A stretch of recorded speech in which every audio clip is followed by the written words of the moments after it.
Welcome, everybody. We are here at the Black Desert Mobile Ramoness Championship. I am Valdez. With me is Joel Sophie. We're going to have a lot of great games today of Ramoness. How are you feeling today, Joel, about all these games? I'm so excited to be here, Valdez, because it's been a long journey coming all the way from the round of 64. We've gone through round of 32 to round of 16 and the 8. Now we're here at the semifinals to decide who the strongest teams right now are in the entire region of America.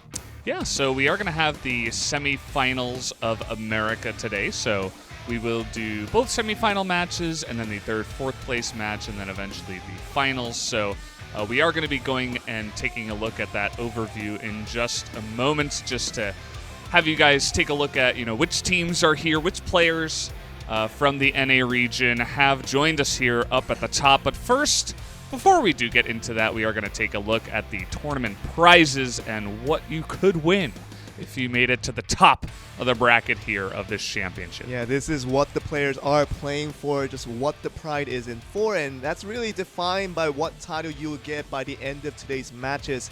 The champions, the three players involved in this, will get the Ramoness champion title, and that's going to be unique to just three players in the entire region. So if you see a player that gets that, you'll definitely know where he got it. And in addition to that, you will get 20,000 pearls per player, and also a limited edition pet that you see listed as an image right beside it. Super cute. I feel like if you didn't make it to the semifinals, I would feel pretty bad just because I didn't get the pet. Obviously the title is pretty awesome as well. I think if you own that title, you're probably going to be flaunting that one around the world, no doubt. But the pet, really cute. I would love to get that one. But unfortunately, I didn't make it to the championship here. But speaking of which, the players that did make it to the today's matchup are going to be shown here. They don't have team names, so we're kind of just be going off the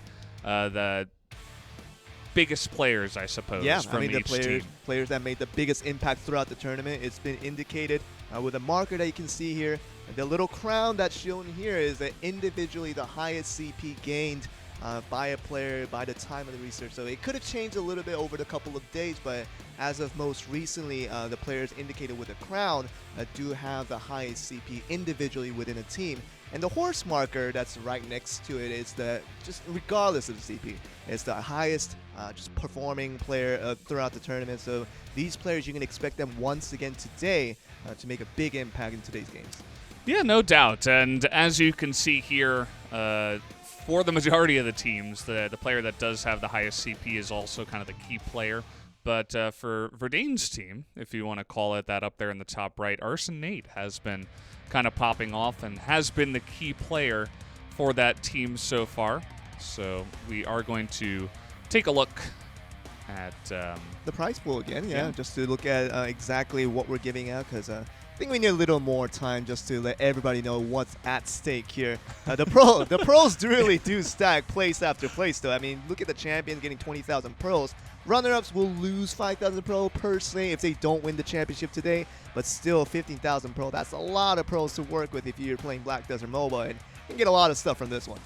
Yeah, we were talking about what you can buy with that many pearls before. I mean, you can buy out the shop multiple times, many days in a row, and you're going to be having a good time if you did even make it to the semifinals. So obviously going to be pretty happy about the pearls, but as we mentioned before, I wish I could get that pet. Yeah, I mean, that's kind of motivating me to potentially join the next tournament. We'll see you never how know. I do. When the tournament opens up, we're all in it for this one. And this is kind of to really motivate a lot of players to get into Ramoness and to be excited about it. And if a future tournament does open up, as you say, Valdez, we're really wanting a lot of people to really participate and really have their chance to call themselves the best team in the entire America region. And this will happen once again tomorrow and on Friday with Asia and Euro respectively. So these 3 days is going to be very exciting. Yeah, so Joel, you were watching all of the qualifiers up until this moment. Is there any team here or player that you feel like is your favorite or is really going to stand out today? Really coming back from the quarterfinals of last week, we were looking at America 55 with September 6, Morty's, and Bape Hoodie. These three players, especially Bape Hoodie, you see down there kind of highlighted with the highest CP, but also the highest performer, This player alone really hard carried his team throughout the entire tournament. And from the quarterfinal, I think that was his biggest performance yet. And really beating up a tough opponent we thought would have been one of the favorites to win the entire tournament, but they were knocked down in the quarterfinals with this one player really solo performing for the rest of his teammates to really count upon. So this team alone, although they don't have the highest CP in the entire America region at the moment, expect them to really make an upset. Yeah, looking forward to them. I feel like America 9, if we want to call them that, Nax team is probably going to have a lot of fans as well. So would be pretty cool if they made it into the finals to go head-to-head, the two of them. But taking a closer look at some of the teams in depth here, this is Nax team, as you can see, second in CP ranking. They've been doing quite well and running that Paladin, Huntress, and Archmage composition. Yeah, 10-3 record so far in the tournament, and Nak, as you can see, with the high CP, has been doing the performance as well. But if you look at the results starting from the round of 64 in that order, 2-1 to start things off, then they had a pretty easy sail, 2-0 and 3-0 for the next two rounds. But the recent quarterfinals is where they really struggled and almost saw themselves get out of the tournament. 3-2 was a very close call, and they really had to fight their way to be in the semifinal stage. But Nak, along with Dubes and Mimi Sensei, these three players have to really get the job done to go up against a pretty tough opponent, which all the opponents are now are going to be very, very formidable, and see if they can have a chance to become the champions today. Yeah, that really is the question. You know, it always gets harder as you do make your way up to the top side. I'm also excited to get a closer look at, you know, which compositions are working and, you know, what kind of strategies these teams are going to bring into Ramoness. As you mentioned, this is kind of a tournament to promote Ramoness and get people excited about it, so I'm sure that there's a lot of educational content within the games itself. So we did take a look here at Nax team. I'd like to take a look at the next one and kind of see what we are going up against. So as you can see here, Arson Nate is going to be... Is that their opponent, actually, for the first it's going to be match? These are the first two teams that will be playing in the first part of the semifinals. We'll show the other teams once we get to the second semifinals. But for now, Arsenate's team, a player that's been performing really well regardless of his CP, because CP is going to be considered towards Verdane out of the other three allies that they do have. But this team representing Medea, so I think that's going to be the only team representing Medea for the entire American region for the semifinals. But at CP ranking number 3, you wouldn't expect them to do so well throughout the tournament, but you can see their record, 10-2. They've been doing really well throughout the tournament, starting with a 2-1 result from round of 64 and all the way going up to the 3-1 in the recent quarterfinals. So they've been on a pretty solid path all the way through this tournament. Let's see if they can keep their consistency for today's game. Yeah, looks like they had a bit of an easier time there in the quarterfinals as well. And I'm getting the word now that it looks like we're just about ready to hop into the game. So guys, let's hop into match number 1 for this Ramoness Championship.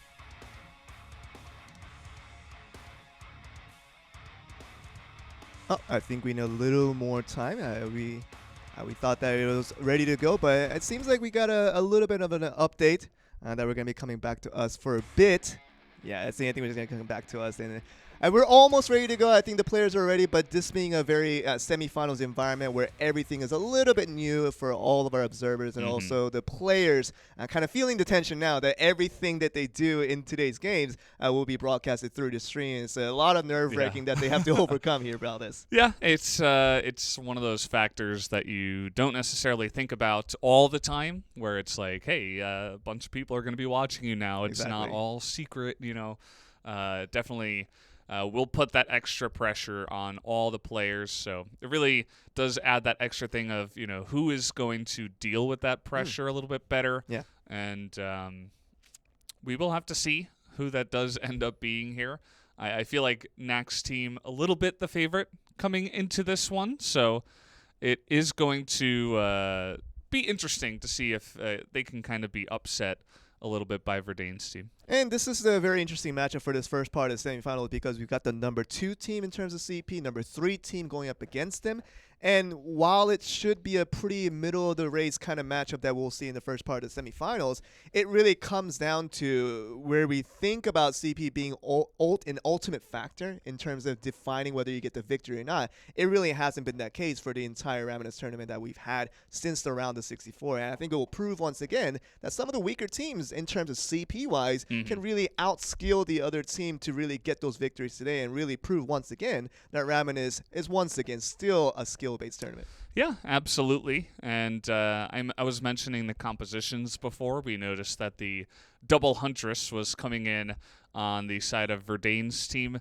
Obviously, the Huntress has been quite strong for a little bit here. You feel like that also might pull them over the line a little bit? I do admit, being a Huntress player myself, that the devs have really done us a lot of favor for the Huntresses and really have kept this class still very, very strong. That comes to the complaint of the other classes who are not Huntresses that have to go up against them and see how strong they actually are in terms of pure damage and the mobility that they have as such a huge factor. So we've actually seen a non-tank composition with 3 Huntresses in an entire team doing so. They're just skating around the entire Ramoness field, and all they're doing is just damage after damage. And if as long as they can kite well enough, we've seen them have a lot of success.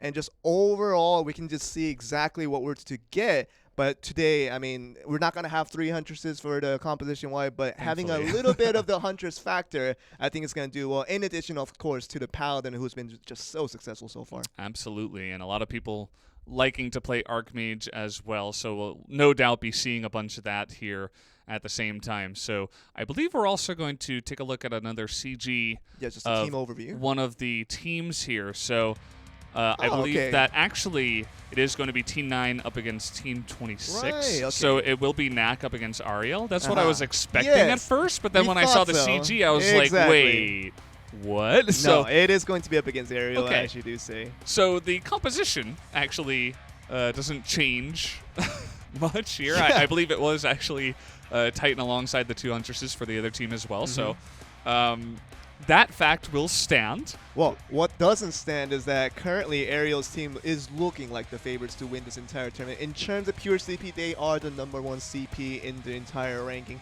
for America for the semifinals, but also in their records, super clean. 10-1, only losing 1 game in the entire round of 64. But after that, round of 32, round of 16, and the quarterfinal, they've been super clean, winning all the matches and to get here. And it feels like they can expect an easy road getting to the finals and then having to go through the finals to actually win the championship. But it feels like Ariel's team altogether will be coming in with a lot of confidence, thinking that they will be crowned as the best team in the entire America region today. Yeah, I wouldn't be surprised to see them do quite well in this first match up against Knack's team, as that is the way that we are going to be calling these teams from now on, so I hope you guys can get used to it. But guys, I'm getting the word now that we are now ready to hop into the game, so let's do it. The first matchup of the Ramoness Championship.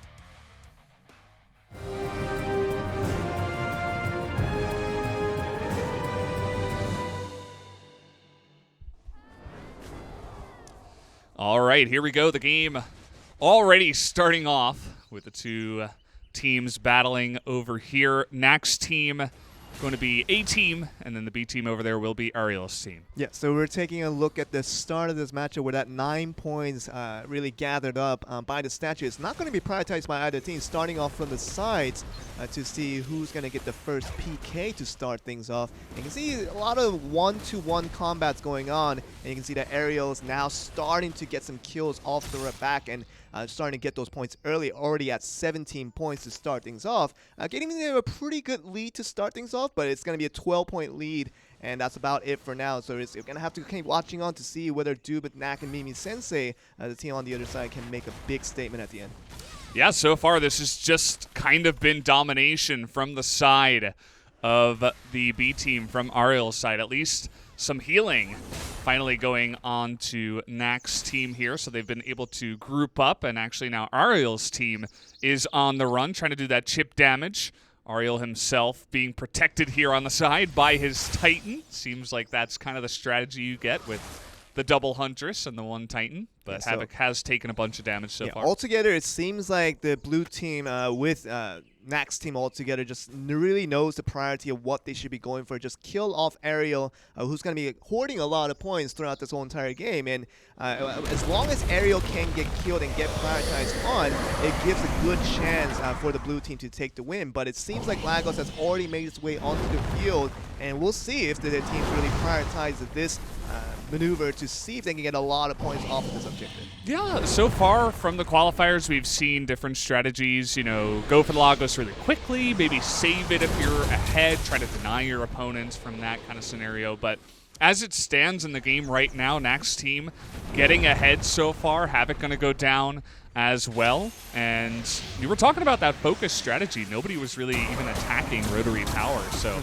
the focus onto Ariel was real to start off this first game. And so far, this strategy has been working out with the Nax team right now at the blue side, having 57 over the 38 of Ariel's team. And Ariel, as the team leader that she is, it's going to be very important for her to pull the fronts. And as long as she gets prioritized on by the opponents, it's also important for the other two to be proactive as well, with Rotary Power and also Havoc having to do a lot of work on their shoulder, but it seems like Rotary Power losing a lot of points and will die off once again.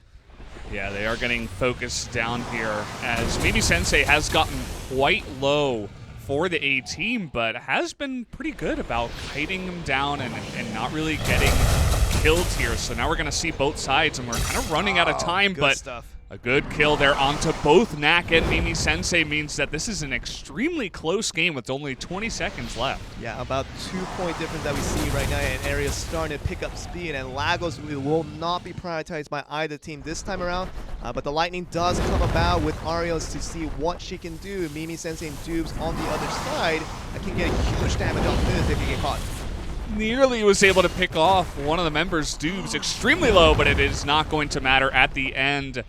Zones him out and is able to deny any further kills. So B team there, Ariel's team, able to take the first victory of this best of 5. And really hard to tell that it was a 1-point difference at the end, that who was going to be the victor and all of it, but it does end right at when it hits 0, and Ariel once again becoming the MVP with the highest amount of points. We expected that from her, and just once again performing to our expectations. Yeah, did a really great job there on their side, but you can tell that this matchup should be really close. I mean, just from the get-go. And we were talking about strategies as well. Nobody really going for Lagos. I think she just ended up with, times 20 health bar there towards the end. So I didn't really see anyone trying to do much damage there at all. There was a lot of focus on trying to get the Lightning and picking up the kills towards the end, and there was a massive point swing with only like 15 seconds left towards B team. And the thing about Lagos is a really big decision-making process altogether. Do you go for that heavy objective to get a lot of points, but with the ignorance of all the teams around it and all the enemies that will be going around you and trying to get back at you when you try to prioritize Lagos? If you want to go for Lagos, you have to make sure you have your opponents at bay in your vision to make sure you can go for the big amount of points. And as long as you can assure it, it's definitely worth going for. But you can see a lot of these strategies that teams will pull out that actually Lagos is not going to be the biggest priority going into this one, and it seems like we're going to get ready to go into game number 2 to see what's going to happen next. Yeah, so we'll see if any of those strategies change up. But that was game 1, and it looks like we're ready to hop into game number 2 right away. So let's hop into it right now.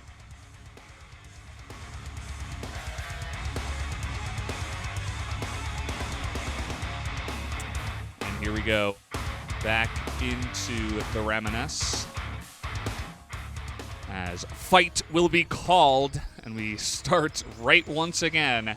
We'll have to see if Nax team can actually fight back. Now, this is the situation with Ariel's team at the moment. They did win game 1, but only with a 1-point margin. This should really startle them because they never really struggled their way through this tournament until this point. And being in the semifinals when you're really just 1 game away from getting into the finals and really becoming the champions of your region, Ariel and her allies right now, they should be a little bit startled by what happened in game 1. Of course, they did win game 1, but it was only by a small margin, so they do need to pick up their slack to make sure they can have a more dominating performance, have a little more controlled performance to make sure they can secure the win that everyone expecting them to have.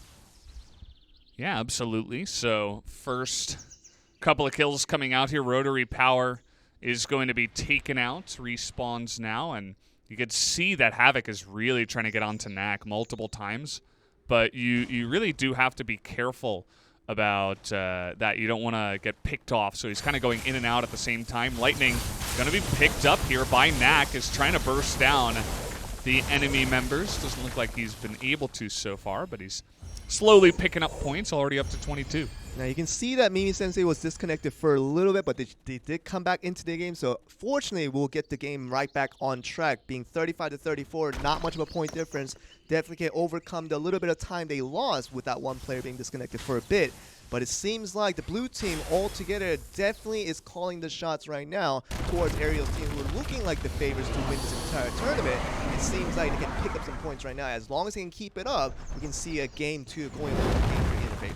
Oh, Ariel looks like he's taken out there right at the backside. So we talked about this before. Next team going to be in the lead this time, and everybody just ignoring Lagos for now. Is Havoc even being chipped away at here?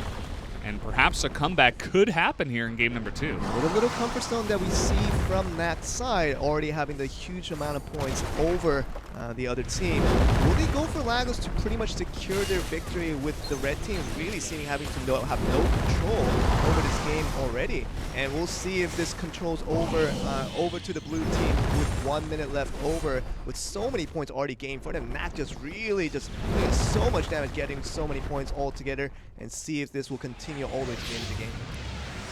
Okay, Freeze is going to come down here. Rotary Power trying to get in there, but actually focuses onto a different member, as did see there was one guy right in front of him, Knack, but struggling to take him out here. Yeah, Knack is going to be holding that 36 points. It's going to be a big priority.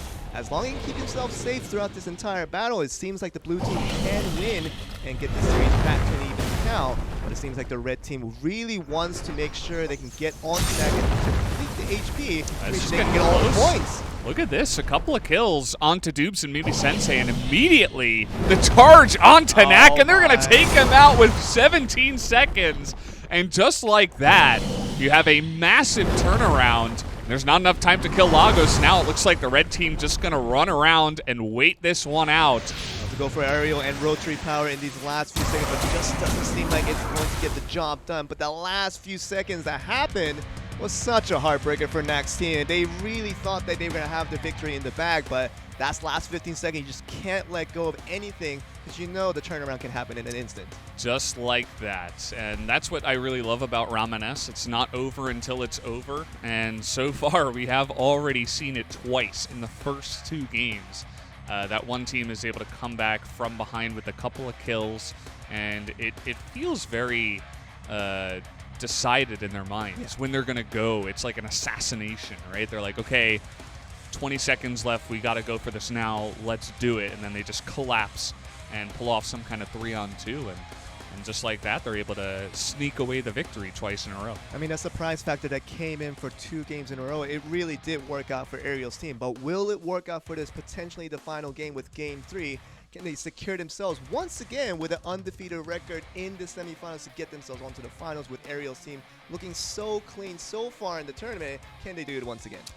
It does feel that way, you know, just based on the way that the first couple of games have gone. But, you know, Knack's team, they're holding on. They've been in the lead a couple of times. I'm sure in their mind they feel like, hey, we can do this. We can actually pull it through against the first place CP team. So very interested to see if maybe they're going to switch up their strategy. Maybe this time they'll try to chip away at Lagos and maybe keep it a threat, you know, because it's so devastating to have it pulled away, the victory from you, right at the end there twice in a row. And I think connection with that is going to be very important, to have a proper mindset for game number 3 to make sure they can constantly keep on to the lead and make sure they don't lose it at the end. Absolutely. So guys, game 3 is now ready. Let's hop into the Ramoness right now.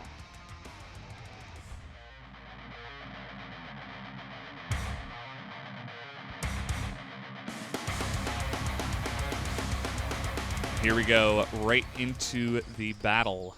We will go once again. So, again, my focus is to see if Knack's team, if they keep it the same, or maybe they try to get a bit more aggressive, as already the fighting is breaking out. Yeah, we've seen game in 1s and 2 just doing so well towards the blue side, getting that early lead. They've shown again and again they can do it, but the retention of the points has been the problem for the blue team altogether, and Knack, along with the rest of his teammates, has been really steadfast in trying to get the early lead as they did in game 1 and 2. They're about to do it again with Rotary Power almost going down. But really the problem has been over recurring and just Ariel coming back with a surprise and with so much damage. You can see that. They're able to snipe him out there on the backside, but Doob's also incredibly low. Nobody really around to take him out though, so going to be surviving for now and is actually going to be healed up here to full as we do see it. So a nice lead going to be continuing here into game 3 for Knack's team. Yeah, that Doob's salvation buff seems to be running forever, and it does get them on a healthy mage. But for now, the 9-point lead that they have at the moment is not the most safe one. As long as they can increase it further, it would be the most ideal situation for Knack's team. And speaking of Knack, he's quite low on himself and hasn't gotten a lot of points where his teammates really expect him to. With Ariel just performing to the level that everybody expects her to, and sees like Ariel will once again looking like she will be the carry for this entire team to secure this game. I felt like Doob's got caught out there a little bit. A ton of damage goes down onto him, but Knack is going to be the one that actually does fall in the end. Lagos going to be spawning here, but there you go, another kill. Finally, Doob's will go down as these skirmishes are going the way of Ariel's team at the end of the day. Just targeting is so good coming from Ariel's side. Just going for one opponent at a time, and the communication seems to be on point for the red team to pick up their opponents in this timely manner. We still have 1 minute and 20 seconds where Doob and the rest of the teammates can make a difference. With the Lightning, what can they get in terms of kills coming from this angle? You can see that it's sniping from far away and just getting so much damage, getting another kill right there. Yeah, there you go. Ahead right now is the side. We're going to go into split view here as Rotary Power going to pick up that heal in the corner with a minute left here. Another kill going to go down as they get consecutive in a row here. Maybe Sensei and Doobs all going down as a big lead this time around going the way of B team. And just really looking at this all together, once again, Lagos not a big priority for either team, but you can see that points increasing over and over again for Ario's side, and really having a hard time for Knack's side to see where they can get these points from. The Structure doesn't seem to be a big priority, and the Relics really not coming to their way either, so altogether having full control of this game in game number 3, it might be Ariel's team getting the cleanest win of the series. Absolutely, that salvation coming out there towards the end. Onto Rotary Power. Now Knack has picked it up, but it feels like a little bit too little too late. Everybody on the side of Ariel's team very healthy. Lagos very healthy, and with 7 seconds left, it looks like this should be a clean 3-zip from the side of Ariel's team. There you have it, B team victory for the 3rd time in a row. They will be making it on to the finals as really dominant victory there to Ariel's team. Yeah, I think that was the most dominant win we've seen in this series, in this game number 3. Ariel, along with her teammates, are just doing a wonderful job, and they seem to be getting better as this tournament progresses. That's the scariest part of this, because you saw them game 1, very shaky, just a 1-point lead they had to end out in that win in that game number 1. But game 2 looking a little bit better with that comeback at the end, but game 3, complete dominance, as you said. Yeah, and it just felt like they were finding him out. There were a lot of 2-on-1s that we were witnessing. The objective control a bit better for Ariel's team. Some key salvations there at the end to save them, keep them all healthy. So really good stuff to them. As we mentioned, Ariel going to be moving on to the finals. We do have a 3rd, 4th place match after the semifinals. So make sure you guys stay tuned for that for this entire day. Yeah, so you'll see Knack's team once again at least making a little bit of justification for the performance in this specific series. We're going to go to another series later in the day to see how the 3rd place match will do a little bit better for Knack's team. Yeah, you guys can see the results here. Ariel's team pick up the win. It was a 3-0 victory in the best of 5s. Of course, the semifinals and the 3rd, 4th place match will be best of 5. And then the championship will be a best of 7. So that 2nd match coming up, Bape Hoodie's team up against Verdane's team. will be next. You think we might have another 3-0 or maybe a little bit closer next time? You'll see a little bit later in the detailed stats of what we're going to see from these two teams. But Beiputi's team, just a lot of excitement for what they've done so far in this tournament. Just expect them to put up a lot of excitement this time around. Yeah, should be pretty fun. So, guys, we are going to take a 10-minute break before we do get into that second matchup. So don't go anywhere. We're going to be right back after this commercial break with the next matchup for the Ramoness Championship.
Welcome back, guys. We are here on the desk. It's me, Valdez, with Joel, and we are in the midst of the Black Desert Mobile Ramoness Championship. Already one team has made it into the finals. Ariel's team, she did really well over on that side, able to take the 3-0 victory.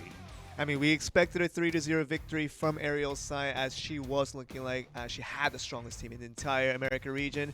But she didn't actually do it in the fashion that we kind of expected her to. I mean, the first two games was a lot tougher than we initially expected. And the third game, it showed a little bit of the true color that we expected them in the first place. So a little bit of the stage fright, I would have to say, in the first two games, just being in this live environment and knowing that all the games are going to be broadcasted like we are watching at the moment.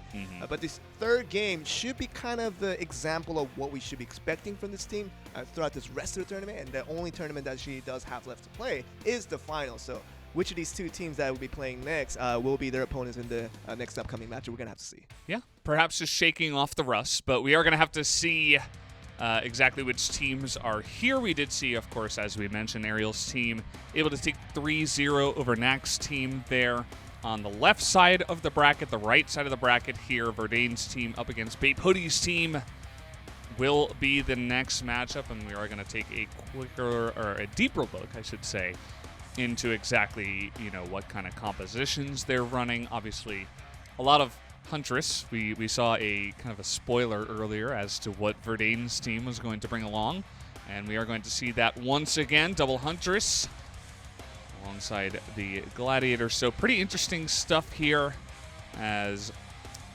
we'll have to see if they can do well here in this next match. And having the highest CP on a Gladiator individual is really, really helpful, because you know that's going to provide a lot of stability for the other two Hunters to pull out the damage when it's needed. And to keep the stability for Verdane is, I think, is going to be the most important priority for this team from Arsenate. Arsenate alone as the Huntress has been the top performer regardless of the CP, and this is the only situation where we have that, and we'll see how they do against this opponent that has been a stellar starting from the quarterfinals.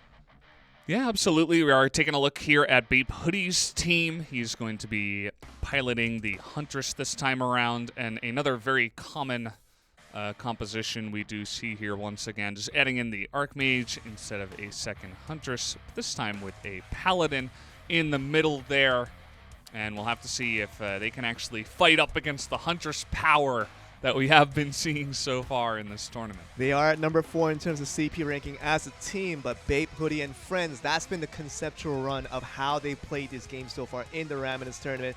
And as long as they can secure Bape Hoodie the space that he needs to pull out the damage, which they've done so far throughout this tournament, we can see another surprising upset from this team coming through. And Verdane, although they're super hyped about getting into this one, trying to make their way into the finals, it's not going to be an easy opponent getting into this one. Absolutely. So really interested to see how this one is going to go. I'm getting the word that the game is now ready. So we're going to hop into game number 2 of these two teams going head-to-head in the Ramoness Championship right now.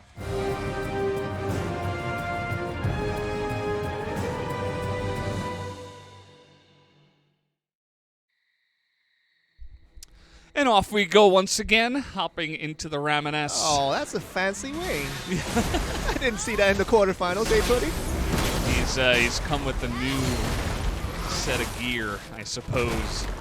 Just looking pretty fly there on that side. Already doing a nice amount of damage to a team, we will call them. Yeah, as I was speaking earlier about the red team, the most significant thing that you always have to keep track of is how the blue team takes care of Bape Hoodie. As long as they can target him down and bring him down real early and to gain control over their opponents, it should be an easy win towards Verdane's side. But you can see that the damage chart hasn't been working out towards the one that's higher in CP at the moment. Verdane's team struggling at the moment. Yeah, we're getting an inner look here at the Archmage play. Of course, the only Archmage currently on the battlefield here, and September 6 has been piloting it quite well, just chipping away and just skirting away at the exact right moment, at the same time getting a lot of effective damage. They already picked up that first kill onto Arsenate and make that a second one onto Verdane, and everybody on the side of Bape Hoodie's team quite healthy at the moment. I'm just saying, and it's just really this CP is not the defining moment for a Ramoness tournament. We've seen it again and again that Bay Putty, although they were the underdogs coming into each and every matchup, they were coming out as the winners. And semifinal, it should not be any different. This team plays with a lot of confidence regardless of who their opponents are. And once again today, it should be a lot of confidence favoring their way into this specific matchup. Currently, they're way ahead with a lot of HP difference you can see already in the charts. And you can see that this game one is looking like so much control has already gone over to the red side. Yeah, we'll see if perhaps we'll get our first focus onto Lagos here. A little bit of damage coming down, but I think that was just AoE kind of getting in the way. But now we see A-Team trying to chip away a little bit, but Salvation here on the side of Morty. He is able to pick that up, and everybody, as we keep mentioning, so healthy. It's incredibly much of a control that they're really favoring in this game one. And many people would have expected Verdane's team to really make the first push and get this first win right off the back. You can see that so much control always from the beginning to the end has been going over to Bay Putty's side. And once in getting the majority of the points, 32 on his own, just doing exactly what they've done so far in the tournament and repeating the crossover. Look at that kiting, just so good coming from Bay Putty. Bay Putty doing so well, and you can see what happens when anyone on the side of A-Team tries to chip away at Lagos. It is getting pretty low, but a bunch of them have been killed. A nice point difference for now, but everything can change if that Lagos does go down. We have 5 health bar at the moment, and it seems like it will go down. And if the blue team can steal away, this is going to be a big moment. Oh, it is going to go to the blue team, and now that lightning is going to come out. Everybody on the side of the B team just running away, trying to get to safety. Morty's extremely low, is going to go down. Oh my. Right at the end, this and is happening. Big point switch is going to go the way of blue team. And we know that Lagos can be a big game changer. It's happening now, even with Bay Putty going down. Now it's going to be a 91-53 with 9 seconds left over. They should have done a little bit better with protecting Lagos, and they just left it free. And now the blue team is looking like they're going to get the win. That's all it takes. The slow chip away, it was looking pretty dire, but the strategy was there. And I'm glad that we got to see our first Lagos kill of the tournament in the 4th game of Ramoness that we did see. And it made sense because it was incredibly one-sided up until about a minute left in there, and they were like, well, we really only have one choice here. Let's go for Lagos. And you have to give credits over to where it's due. The first part of the game, complete control over to the red side. Bay Putty and its allies just doing so well, doing what they've been doing so far throughout the tournament of always maintaining that control. That one thing, that one critical thing that they just forgot to do is to get the protection over Lagos. You're not only protecting your teammates, you have to protect Lagos to make sure it doesn't go down. Give that point swing that we just saw in this game one, and that blue team with Verdane just getting that big upset and really pulling that game through. Big comeback to get that game number 1. Absolutely. So as we could see it, it did look like Bay Putty's team was the stronger team so far in terms of just individual mechanics, but that wasn't the only thing that did matter when it did come to playing that game. So I believe that the game is in fact ready, Joel. So guys, we are going to hop into game number 2 right now.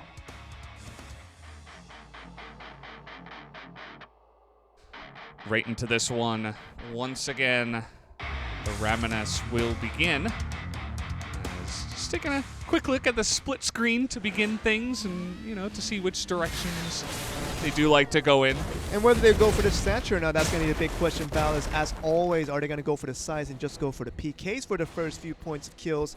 Or are they just going to go for the stature to get that 9 points on the save? But it seems like it's going to be a mix of both, as the PKs are going to be priority for both teams. But you can see that such good movements are coming from the red side, really evading a lot of the opponent's attacks and also putting out the damage where it's needed.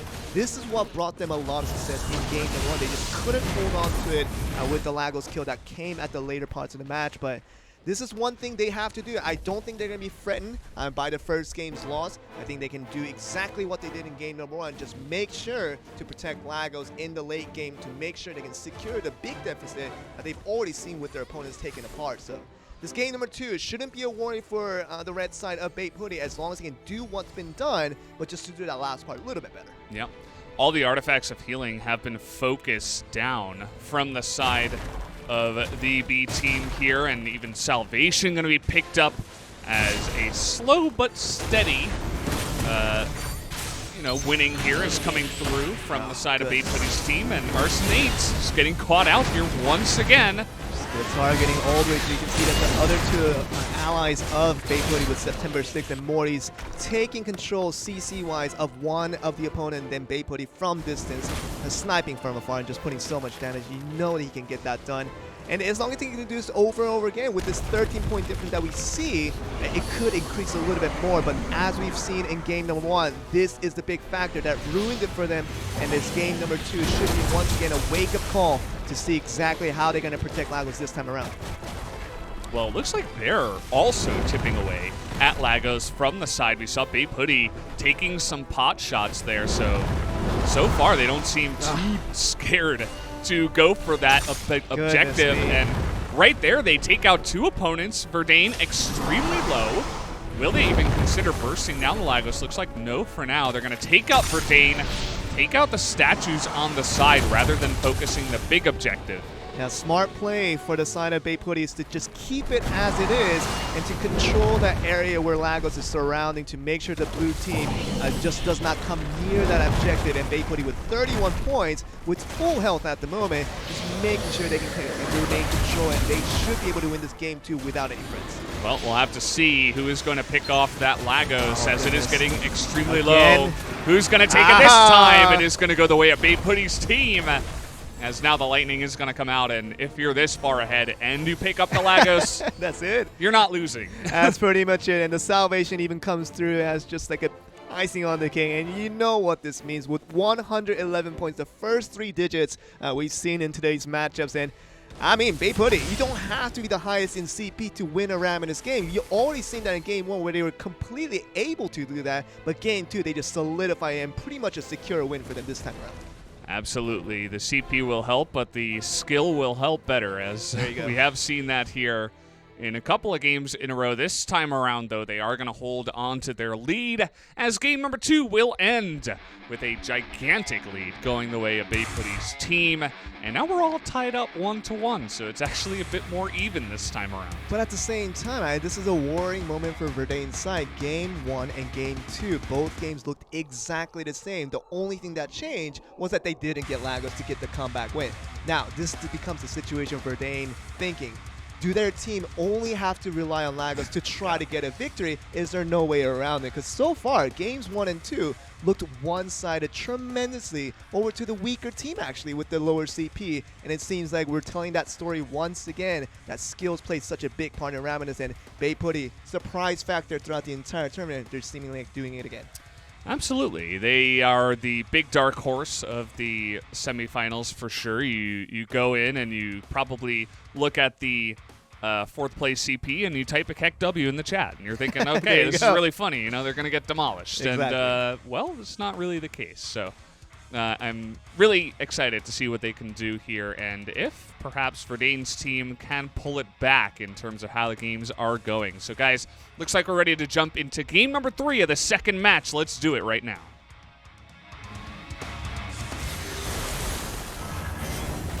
As we are back into the Ramoness here on this side. So domination in the early game has been heavily in favor of September 6, BaitPutty and Morty. Morty's, I suppose. Yeah.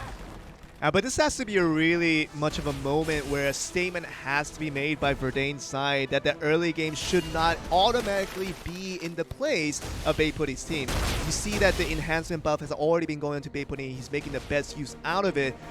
But for now, this is a moment where you really need to say that we can also gain control of the early game. It has to be the Verdane side. If they can't do it in this game 3 and the game turns out to be exactly the same as how game 2 went about, this is going to really just take a hit on their morale and just really affect them for the rest of the series, which it seems like not many games left to get play over.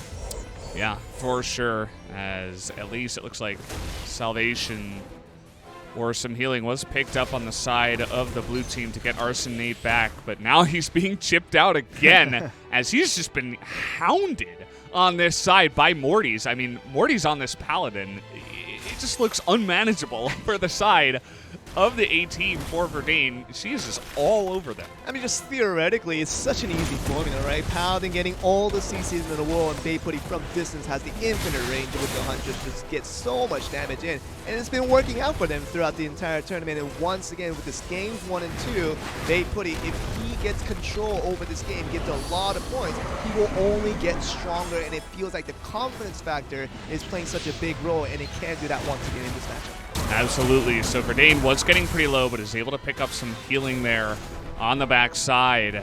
Arsenate also, though, very healthy as the side of Bae Putty, and this game is actually quite even. Yeah. Although the kill is going to come in as Morty's picks that one up again. That Paladin just all over them.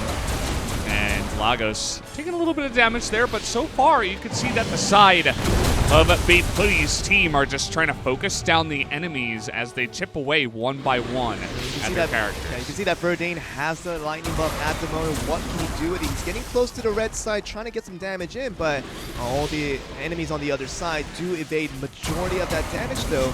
But you can see a big difference in this game 3 is that a lot closer of a matchup will the priority on Lagos, especially for Bae Putty, and for his team to see what they're going to do with this objective, and they were practicing so heavily in games 1 and 2. Well, we do see that both Kaido X and I believe it was Arson were focused down. The Lightning gonna come in here on the side of Morty's. Oh, someone's got it there on the red team. Are going to burst him down, and they're also healthy once again. You can see a little bit of desperation. Arson Nate trying to focus down the Lagos. Oh, my goodness. And he's just being chipped away and going down himself. I mean, the lightning is just so effective all the way through September 6th, getting the best lightning we've seen in this entire series. Getting that crucial kill onto Arson Nate now gets them over 68 over 45 with 10 seconds left to go. Is this going to be about this? Well, can they focus down the Lagos is really going to be the question. You 5 can seconds see left to go. the zoning is so good, but Lagos getting pretty low. There's 1 Oh! second. Can they do it? It looks like no. Oh. B team will take the victory there right before. I mean, that was a matter of milliseconds. Exactly. Just like 1 more millisecond towards the Lagos. And if the blue team was able to get it, we don't know how the game would have turned out. We would have relied on the result table to see who was going to win the game. I think just, it was only a difference of about 23 points. It was not that much. It was so close, and had they taken down Lagos, I think it absolutely would have shifted towards the blue team. So it really comes down to a matter of milliseconds, and we were talking about desperation and Arden Nate trying to get in there and desperately focus down the Lagos. Every little bit of damage would have mattered there. Maybe if he had been a little bit more... If he would have gone in there 1 second earlier, Exactly. that could have made all the difference. Absolutely. So really does come down to the wire with that Lagos objective. I am a big fan of that one, as I believe we just got the word that we are ready to hop into game number 4, and we'll have to see who is going to take this one. Let's hop into the Ramoness.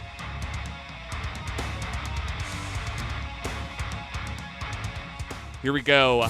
Ramoness time once again. Coming in here as game number 3, I have to say, was a little bit more even.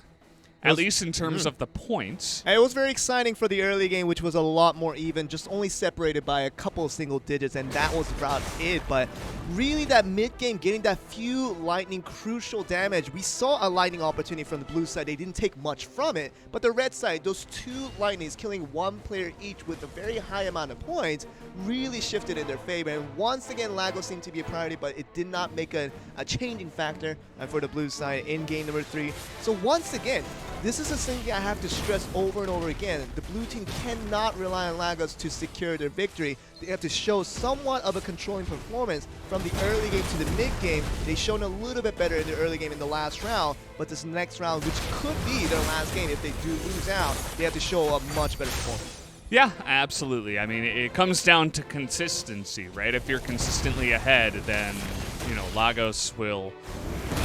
even if the enemy team gets Lagos, it doesn't mean absolutely you're going to lose. So it's all about that consistency. Hoping for a last-second Lagos is not really the play. So we will have to see a bit of a turnaround. But so far, all the objectives have gone the way of the red team here, the B team, as Bae Putty's team once again in the lead, just slightly. Yeah, I think we do have to take a moment to really appreciate the performance of Putty once again. This player alone making such an impact.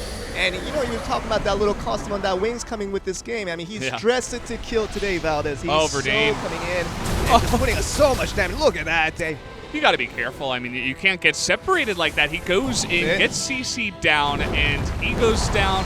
You see that Nate is trying to escape, but Morty's all over him, man. This Paladin is making it look so easy. He was focusing him down, but this time around, it feels like, again, B team in the lead. Lagos taking a bit of damage, actually, so far. 14 stacks on that health, but just look at the kills coming through, though. I mean, it's really hard to believe that Verdane's team is actually the one with the higher CP. You would have thought, to a certain point, that you would have an easier time with the higher CP, but Putty's team, just pure skills left and right. They are the lowest ranked team in terms of pure CP. But once again, we're telling that story that this is pure skills coming out of this team, and once again, a dominant performance. It seems like they will take away as long as Lagos team's protected. Absolutely. The better team seems to be coming ahead once again here in game number 4. And, okay, a bit of freeze is going to come down, but you just take one look at the health bars and you're like, well, actually, it's probably okay. As, a bit of damage down onto Lagos. He's got 10 health bars left. And so far, the zoning, though, has been good. I mean, they're just chipping away, and it's always like a 3-on-2 or a 3-on-1. Arsenate, though, getting in there, trying to chip away some damage. Will we have another nail biter at the end? It looks like we might. Oh, definitely possible. 10 seconds. Okay, we got 5-4 left with 8 seconds left. Can they burst it down? They got it. Now they've got they got it. They're going to take the lead. Oh, but it's tied here. Tied even. It's tied. Oh, I think it's going to be a draw. It's a draw. Man. Oh, it actually happened. A draw. I never thought I would even see that. It came with the Lagos, just a little bit of that lightning. If they had one more second to left through, that would have been Arsenate's team just getting that victory. But just that 1 second they were lacking. It happened in game 1. It's happening once again in game 4. So we have to do a rematch of game number 4 to see how this is going to unfold. Incredibly exciting matchup right now. I can't believe that we actually had a draw. Just the chances that that would happen is definitely below 1%, it feels. Man. As incredibly even match once again. And you can see it's not really consistent, but if they can consistently pick up Lagos at the end, their last hitting is quite good onto that objective, and it has netted them a couple of chances, 1 win and 1 draw for Verdane's team to try to come back. So guys, we are getting the word the game is ready once again, as this has been quite exciting. Let's hop on to the Ramoness once again.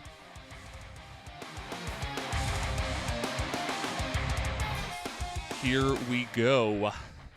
Coming on in consistently, Putty's team has been taking the lead, but that Lagos has been a thorn in their side. Oh, man. Maybe I was just wrong about this all along, Valdez. Maybe that strategy just to go for Lagos to get that kill and get that win, it's just a strategy that's been working out so far. So far, it's gotten them to a 2-1 series score at the moment, but Verdane's team all together, if they can secure that Lagos, get that couple of points that they really desire to get the win, it's definitely possible. You know that they were only 1 second just behind of trying to get that win in that last match. It ended up in a draw, but it feels like Verdane's team will be really prioritizing Lagos, but that makes it so much easier in terms of strategizing for the red team just to protect Lagos. Don't even hit it, and that really should secure them the win in this game number 4 and to figure out the series. We'll see if they can actually pilot that, because they've been piloting these early games really well.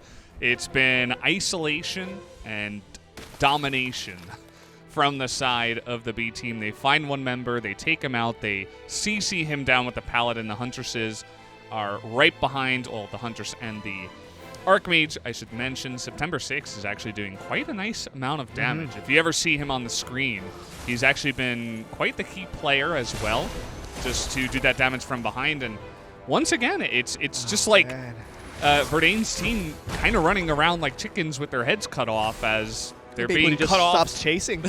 Over and over again. I mean, it's really an easy process when one player can get the CC and you just count on Putty to put in the damage. I say this over and over again, but it's just working over and over again. That's the big problem here. Yeah, it feels like the teamwork is suffering a little bit from the A-team side, whereas playing as a team and focusing down singular targets has been the name of the game here for the B team, for Babe Hoodie's team. They're going to zone away Arsonate once again, who is doing what he's always been doing, going in there and trying to kill the Lagos. Well, getting a lightning once again, thought that would be an opportunity for the blue side, but getting nothing out of it. Verdane just trying to single-handedly put in an effort to bring his team back. But with the top player at the moment only having 11 points for the blue side, they have to really seek a miracle to try to keep the series alive. Yep, and that's exactly what they're going for. They're going for that Miracle Lagos once again, trying to burst him out, but being hunted down like the predators seeking out the prey.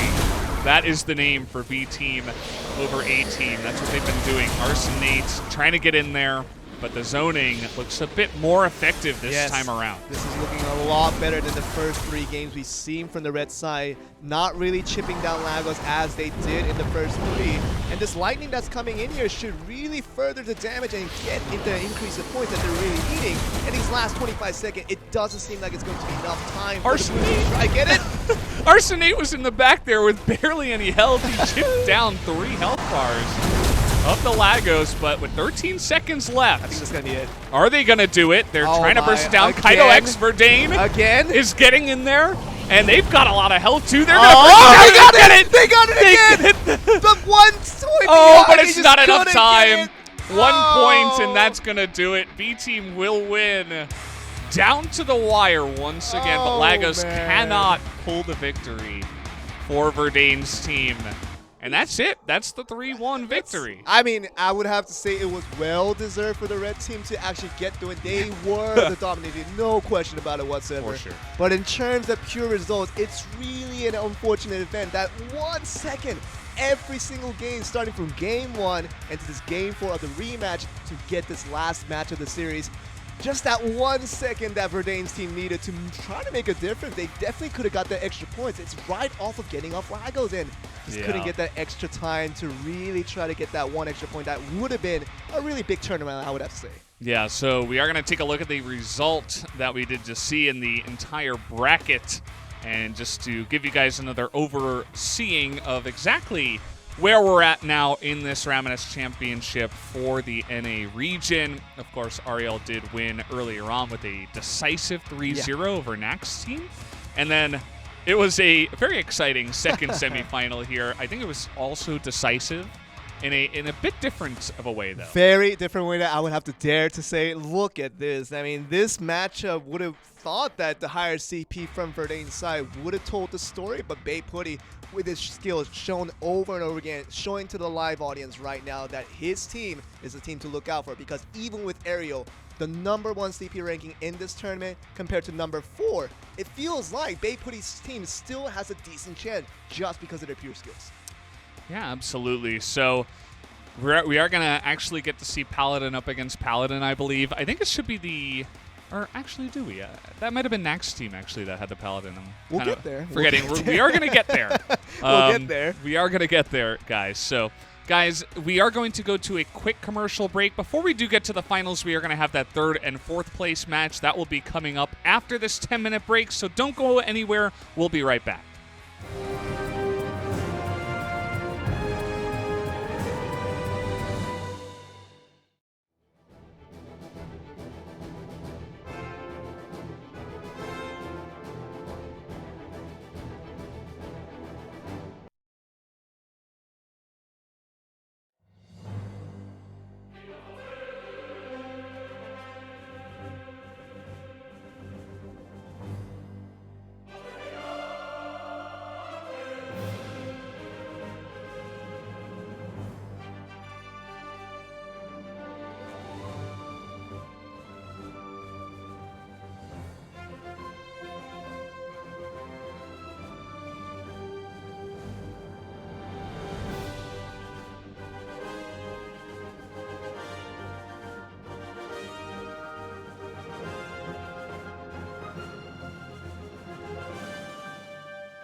Welcome back, guys. We are here at the desk, and I did want to mention one thing. We do have that coupon code during the breaks.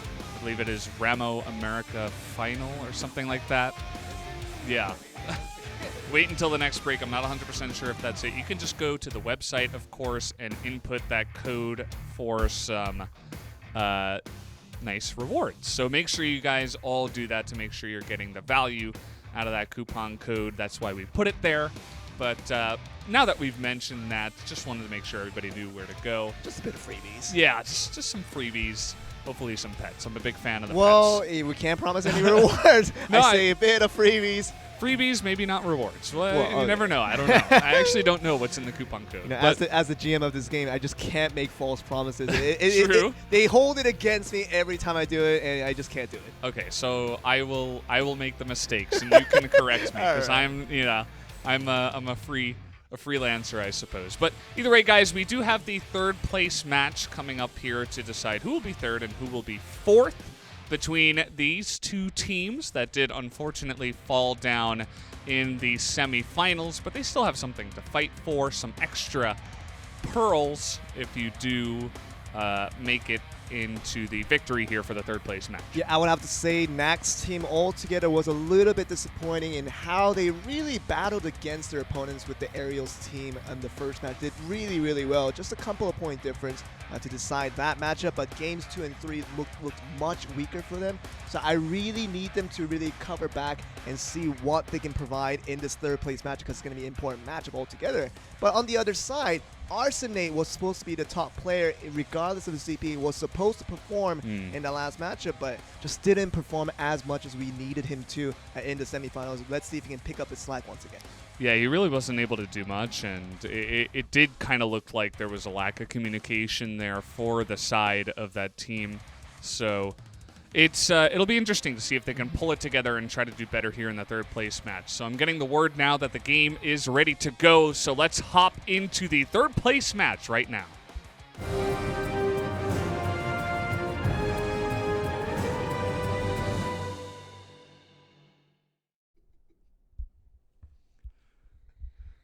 Here we go, back into Ramoness for game number, well, I suppose match number 3 of the day. We are going to have this third place match and then the finals right after. So make sure you guys are staying tuned for all of that goodness here at the Ramoness Championship. Yeah, you can see that the clutter is happening on the blue side already. Whether this is going to be for the better or the worse, we're going to have to find out pretty shortly here. But the statue not really being prioritized in this first game. We'll see how this story tells for games 2 and 3 in the upcoming rounds after this one. But it seems like the PK is going to be a big priority, with a little bit of relics being picked up every now and then. That 34 points being held by the red team is not much to start things up. Let's see where the dynamic shifts from here on. Arsenate getting so aggressive with this team into the backline, but it's actually backfiring, as Arsenate is going to be the first one to go down, followed by Verdane, as the unfortunate results are returning here for Verdane's team, as they have not been able to put much together this time around. Nack's team trying to get revenge after getting 3-0'd earlier on today. Now, I know that Verdane's team altogether was putting up an exciting show in the semifinals that we saw from the recent matchup, but altogether they were falling in disappointment for how their overall performance was like. They need to come back from that woes and try to put up a better performance this time around to at least get the third place, to at least call themselves the third best team in the entire American region.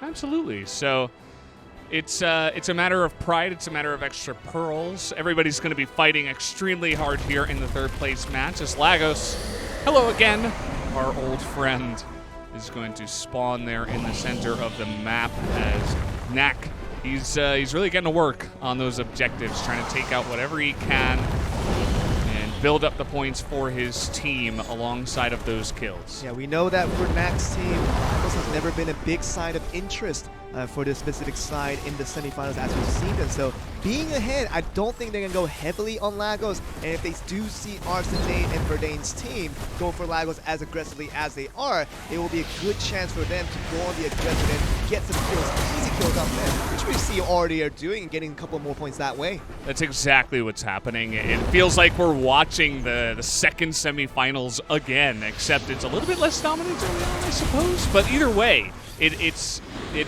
really just Arsenate trying to get on top of Lagos and do that damage in there, as he's getting pretty low now, 10 health bars, as you know they're going to sacrifice their own health bars to try to chip away at this objective. Mimi Sensei getting pretty low as he got on in there.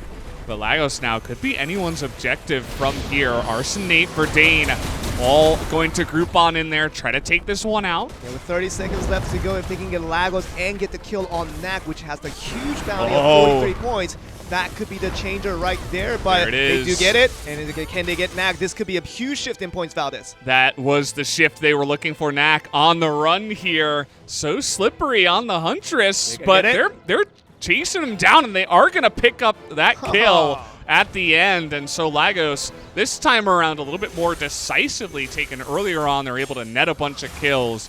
It looks like Verdane's team will pick up the first game of this third place matchup. Well, I didn't expect it to turn out that way, but Lagos has been the main character. It seems like the fourth player almost for the side of just the red side we've seen all together throughout this series. But Game 1, you gotta protect Lagos if you're going up against this team. Verdane heavily focuses on Lagos to decide the shift of the game.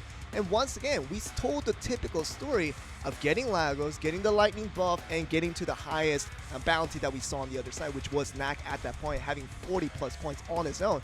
And that became the most typical conclusion of that story. And it seems like they knew what was to happen. They just couldn't pull it off in terms of the defensive end. Yeah. So getting those points early that we saw from the last series was very important towards the blue side. But for Knack's team, they have to shift to their defensive end on the late. Absolutely, and the last sitting has been good from the side of Verdane's team. So let's see if they can pull it off once again as we're going to hop into game number 2 right now.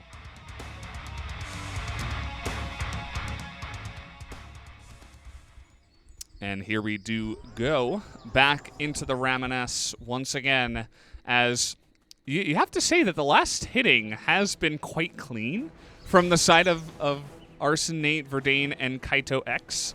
And maybe that's partially their strategy, you know, let a bunch of kills go down and then try to snipe that Lagos. They've been quite good with it so far.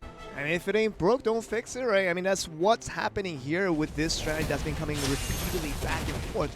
And imagine you can really understand that this live broadcast will provide a lot of information for the other team that was in the waiting room with Mimi Sensei and the rest of the players from Knack and Dubes would have understood that was the main strategy for this team coming to this third place match.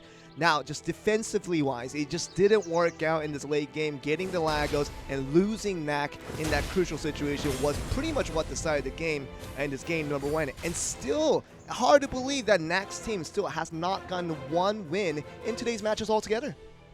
Yeah, it is quite surprising. I think we rated them a bit higher, and certainly they have the CP to back it up, so just nothing really going right for them so far, although this time around, once again, they are going to be in the lead in this game, as Lagos about 20 seconds away from spawning here. But still, the chip damage and the objectives will be going the way of Knack's team. Yeah, it's looking like the same game we saw from this game 1 of the series, and on the lead, 17 points up is what we see at the moment for Knack's team. Once again, holding individually the highest amount of points is going to be the biggest bounty at the moment. Can they protect Lagos? If they're not interested in it, make sure the other team is not interested. That should be your second priority for the blue team to make sure you can secure this win. A very, very comfortable point difference, as you see, with the blue team, 52 to 33. They can maintain this, just protect Lagos. That has been the mission for all the teams facing up against Verdane's team. Let's see what they can do. Well, there's a bit of a skirmish here going on the side. As you can see, Arsenate is going to be focused down once again. They do pick up that kill, but I guarantee you guys this is not enough of a lead. If Lagos is taken down, they can't sustain it, as Lightning going to be picked up. We also got Salvation on the other side, so nobody really going down here. Everybody at full health, but Lagos already down 10. Arsenate, and you can see that this red team is once again shifting the gear, trying to go for this Lagos as much as they can. Kaito really providing the scapegoat, really, just to provide a little bit of distraction, but 3 bars left. They will get it once again. Who's going to get it this time around? Knack going to pick that one off.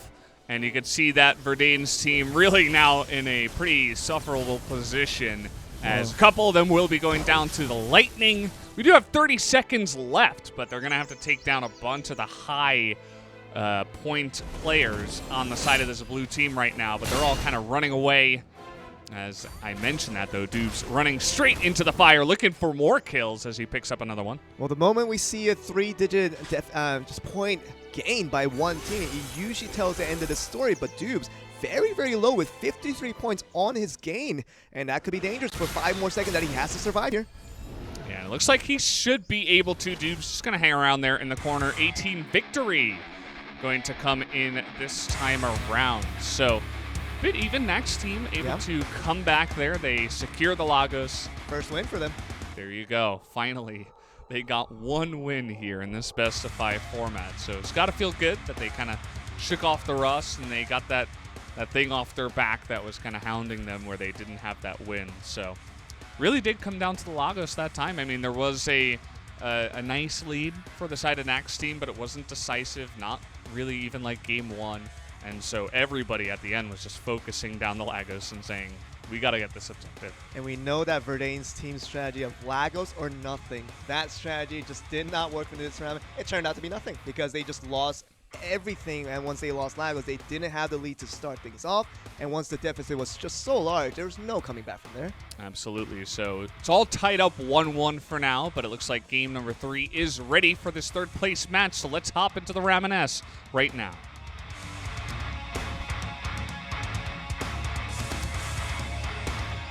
Here we go, guys, back into the battle happening here in the Ramoness Championship for the NA region third place match. Going up here as Nate already taking a ton of damage. He's really, you know, in terms of that damage taken stat, I feel like he's probably #1 right now by a large margin. And you know that Mac's team definitely understands the priorities of what they need to do to win this series. And you talked about that first win just gained in this late part of the tournament. It doesn't really matter about the quantity of the wins as long as the quality of the wins secures at least a third place victory over the other team. That's going to be important for NAC, and that's going to be their prime objective. And to focus down Arsenate as they are and to make sure they can win the Lagos in a more efficient fashion, that will pretty much secure a victory over towards the blue side. And they really should feel that way, but to execute it, it's going to be a different story altogether. I mean, this is even more one-sided than we saw from game number 1 or 2. As NAC's team coming out here, they picked up Salvation. They haven't really sustained much damage at all. As now they're going to find Kaido X here, Dubes will, specifically. Trying to get on in there on that Paladin. That's really what they're made for. You lock down the one target, and then you have your DPS classes behind you to do that extra DPS to help you out. So Kaido X is going to bite the dust. That's so good. You can see that Dubes and NAC, everyone in this blue team is so calm and composed, knows exactly what to do. You can see the common communication that's happening amongst the team is very, very thorough, and they know exactly where the movement should happen next after one action gets completed. And I feel like this Lagos, as long as this gets protected, the Lagos are nothing strategy that we've seen over and over again from Verdane, and this team has to secure it somehow because they're once again behind, and the only way back is to get this Lagos. Yeah, I mean, Arsenate isn't really worth all that much right now, to be honest, so he can kind of go in there. You can see he's not focused on the enemy players. He says, I'm going for Lagos, and you can try to kill me, I'll respawn and go for Lagos again. That is going to be strategy. Yeah. That is my one focus in this life. In the Ramoness says he is going to be focused down.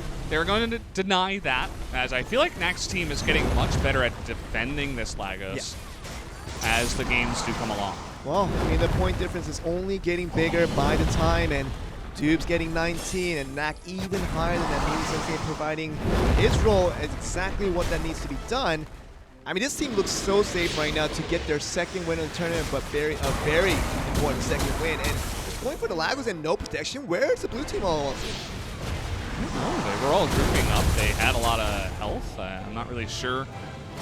Maybe they wanted to draw them out of position and potentially wipe them again, but look at Lagos getting extremely low. There's a big margin, though, of points going the way of the blue team right now, as down to 5-4. They're going to go for it. And they're going to burst it down. Who's going to get it this time? This time it will be NAC's team denied once again. That Lagos away from the side of Verdane's team. The Lightning will come out, and with 5 seconds left, we all know who's going to take this one down. It will be NAC's team. And maybe this is the first type of response we haven't seen against an opponent of Verdane. And this is a situation where they just literally let them go for Lagos. And once they get to a low situation, all the 3 opponents come in from one side and just going for the heavy damage all together to get Lagos, but also to get the teammates right back. And that became an effective strategy we haven't seen any opponents of Verdane's team go for in this tournament so far. But this tournament is a very interesting one so far, for the second win of NAC's team can really secure the victory on the next one as well. Yeah, I mean, it's cool to see how the meta evolves, right, in terms of the tournament as we do come along, and to see, how you respond to the enemy team, because defending the Lagos is extremely hard. I mean, there's so many different corridors that you can come in. There's bushes you can use to get into position. You only have so much damage. You're not going to be able to burst down all 3 members, so they decide very smartly to take it easy, take their foot off the pedal, and take a different angle. So, guys, it looks like game number 4 now is ready. 2-1 in the lead is Nack's team, but let's see who's going to take the next one.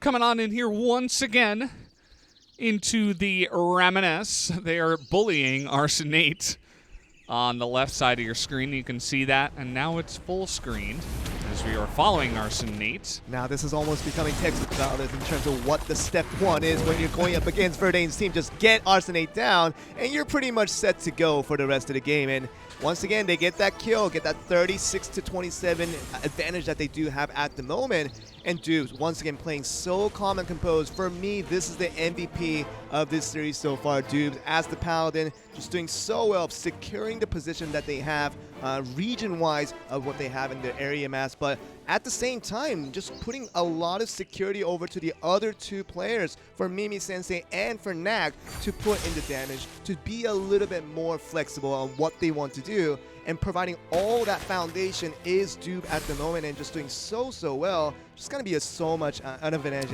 as long as they can keep this up. You can see they just knock down one player, and then the Paladin's right on you, so you're not getting up. He was basically burst down from 100 to 0 without being able to do much. You have to be able to dodge a couple of those first CCs and get some distance. Otherwise, you're just going to be down in the dumps and not pretty happy about yourself, as once again, looks like Arsenate is going to go down. Nack will pick up the kill. And while Verdane is just kind of using skills against the wall, we're going to see how this goes apart, because it's looking more and more shaky as the series progresses, Valdez, and it seems like with this Lagos summon, we might just see another 3-1 loss for Verdane's side for how well they fought and how much of an exciting matchup they provided for us. It just seems like they were on the lower end of how this steel matchup turned out to be, and Lagos really has to be all or nothing here. This time around, it's getting burst down quite early on, so a little bit of a different approach coming in here as Arsenate, everybody just getting right on top of that Lagos.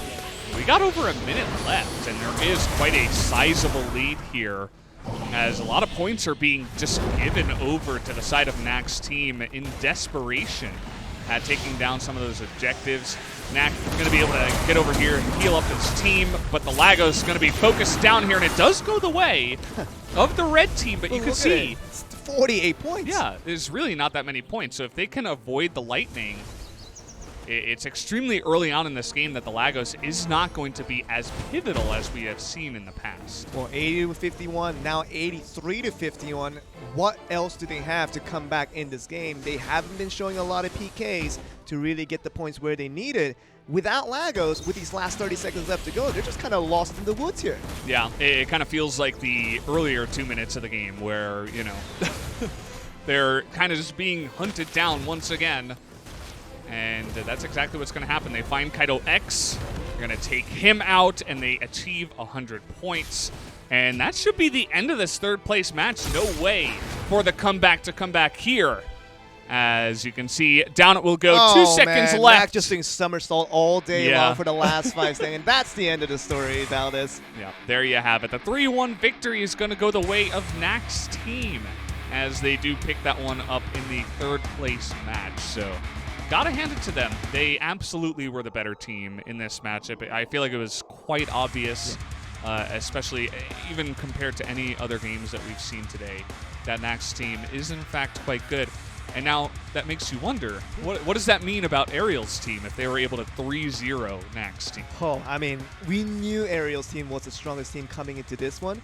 And now, Ariel's team against such a strong component we've seen from Bayputty's team. Not in terms of CP, but in terms of the pure skills of understanding this Ramoness mode and utilizing into their full potential. We've seen them again and again make upsets, but if they are to make an upset again, it would be the biggest upset they would have made throughout the entire tournament. We'll see if they can do it. Absolutely. So, guys, we are going to go, again, take a quick break. I want to mention, once again, we have that coupon code, so you can go to the website during the break and use that coupon code that will show up during the break to get your nice little rewards or whatever you will get from that coupon code. Again, not 100% sure. But guys, we are going to go to that 10-minute break. When we come back, we will have the final of the NA Ramoness Championship. So don't go anywhere. We'll be right back.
Welcome back, guys. We are here for the Ramoness Championship for the America region, and it's all coming down to this. It's the finals between Ariel's team and, of course, Bape Hoodie's team.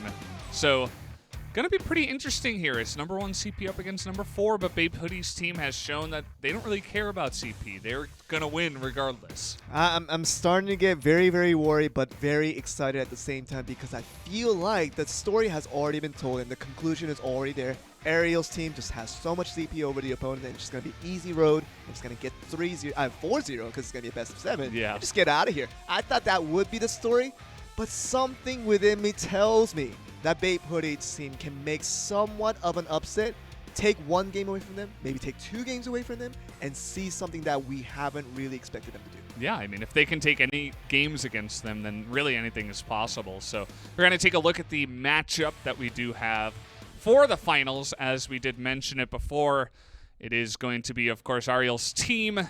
She's over there alongside Rotary Power and Havoc on the Titan, as they will be going up against September 6 Morty's and Bape Hoodie, of course, the highest CP on his team. And it's really, I feel like it's really going to be up to him to try to pilot this with the support of September 6 and Morty's to hold him down and try to burst him down and see if he can actually carry once again. I would have to say the strategy would be actually pretty similar towards both sides. Ariel, the main carry with the high CP, get onto her if you're the opponent's side and try to get there down early, and that will get you a lot of points early in this game to also secure that security and also the control of this game, which is going to be the most important.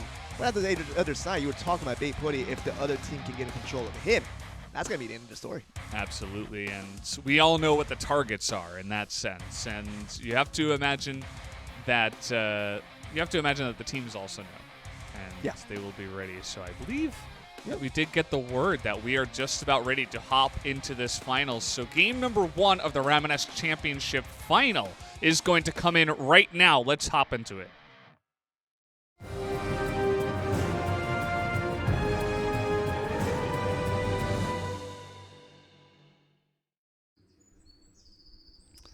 And here we do go. Oh, wait. Is the Angel Wings coming for Ariel just because she wanted to rival against Bape Hoodie?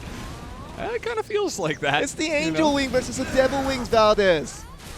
I like it, actually. Although Bape Hoodie's, I don't know, did he change?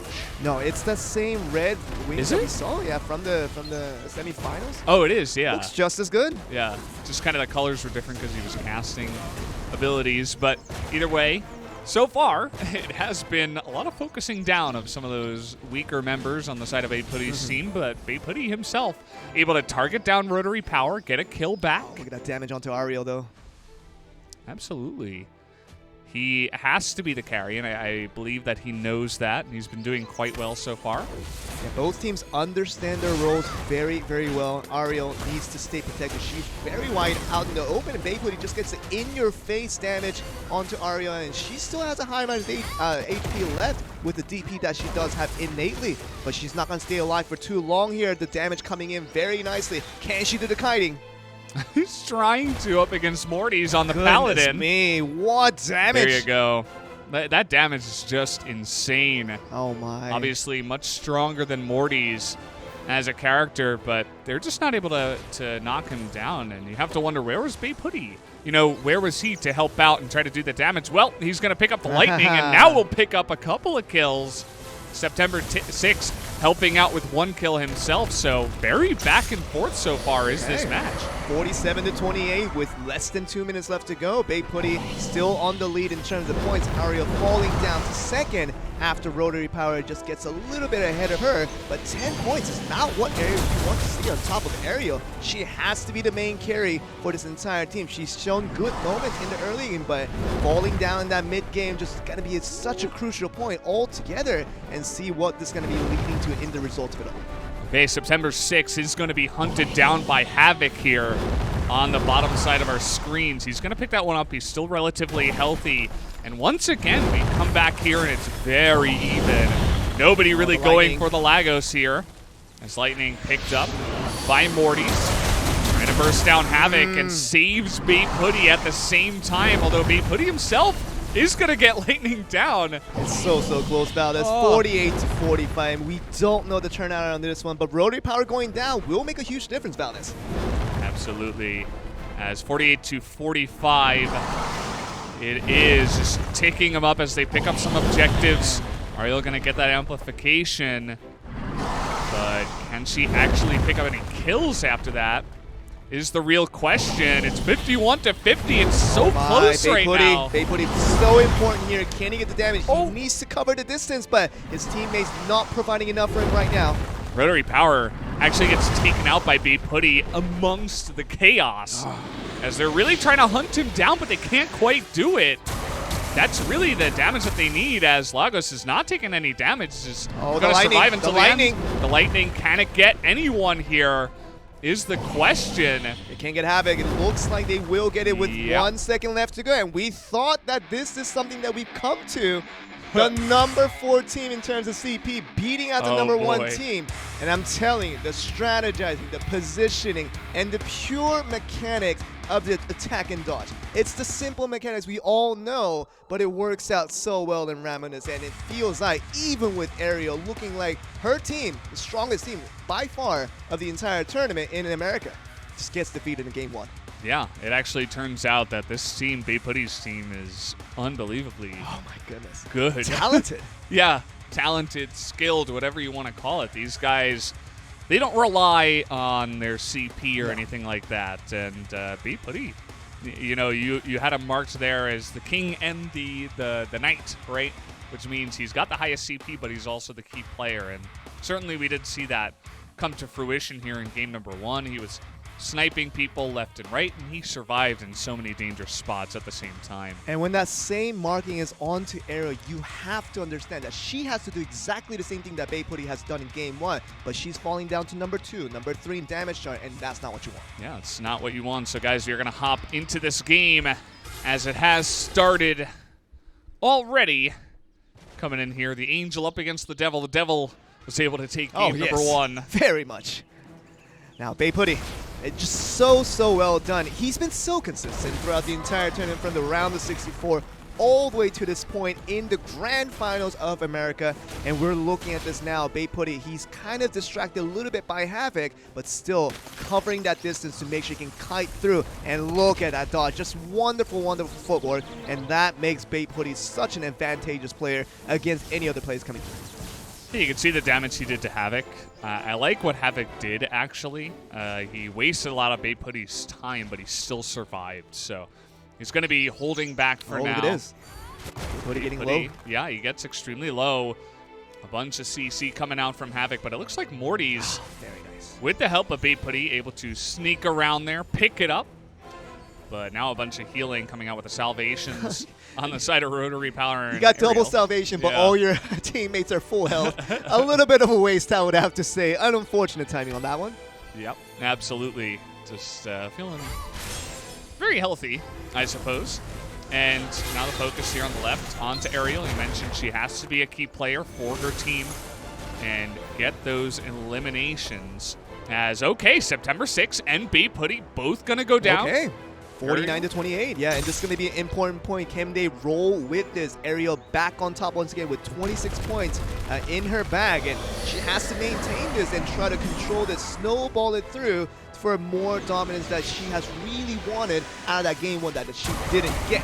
So this is going to be an important point where Lagos, it's not going to be too much of an intention grabber altogether, but the PKs, where is it going to come from? Yeah, that is really the question. Well, we did have one member actually getting to work on Lagos. Looks like September 6th, considering trying to chip down on that objective for his team. As Havoc all over Babe Hoodie on the left side, you can see. But is going to be kited out, knocked down now. But just distracting Babe Hoodie altogether is going to be the main objective of Havoc, and he has done that so well. And him having the lowest amount of points in his team gives him a free utility to do so without any harm. And it feels like the strategy has been figured out. The salvation does come through, but it seems like the points are where it's needed. And September 6th with the rest of the team, can they get it? It's really going to come down to the Lagos. As you can see, Havoc, he's done a good job distracting, but now he's extremely low against 3 full health members. Another salvation going to come in here. Lagos getting low, looking to be burst down. You can see from both sides it's going to come down to the Lagos, almost defeated. And there it is. Oh, but this time it is going to go the way of Ariel's team as they take it out. 30 seconds left, but it just doesn't matter as Babe Hoodie and Morty's both going to be sniped down by the Lightning. Hitting that 3 digits is going to be Ariel's sign. This is the first time they've done that. 72 points onto Ariel all by herself. If she dies at any point in this game, next 10 seconds, that's going to make a big difference, but it doesn't seem like that's going to happen. They have so much control. Ariel is going to be sniped down, but the protection is there from the teammate, and this is going to be such a control game. There you have it. So from the beginning, you could just see that that game was quite different. Ariel's team able to secure a lead early on, and then the Lagos also able to be sniped down. So we do actually have a very even matchup. It's what you were hoping for, Joel. It really was the excitement that I was really hoping for, and I saw the hope that came from Babe Hoodie's team winning that first game. Kind of told us that this best out of 7 is not going to be the one to make an easy prediction on. And we're going to get to this all 7 games, I would hope, back and forth between the carries. Game 1, Babe Hoodie, super carry. And Game 2, Ariel, 70 points. Are you kidding me? That is so many points gathered onto one player, and that shows the performance that she needed to show in Game 1, finally showing in Game number 2. Yeah, I mean, it is a story of the carries, and I'm like how you do frame it that way. So who's going to come ahead here in Game number 3? Let's hop into Ramoness and find out.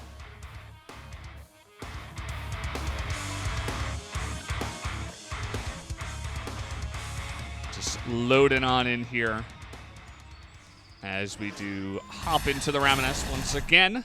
And I can't believe they framed this in no better way than I would have imagined. The angel versus the devil. The angel of the Ariel, the devil of the Babe Hoodie. And this is such a good matchup. I expected this coming along, but I didn't think that was going to be so close. You thought that Game 2 would have just been one side over to Ariel's side, but you look at the early game, you look at the big game, it was never really that much control until we got to the end game. So now all the hopes are there for the red side to do something about it, but losing 2 members early, definitely not going to help. Yeah, September 6th wasn't really with his allies, and it kind of looks like Morty's and Babe Hoodie were trying to go for a bit of an execution play, but they got 3-on-2'd. And so it just happened so fast that I even missed the action as a couple of kills already, and another nice lead coming in here for the side of the blue team. Babe Hoodie going to go down again. Wow. This time to rotary power.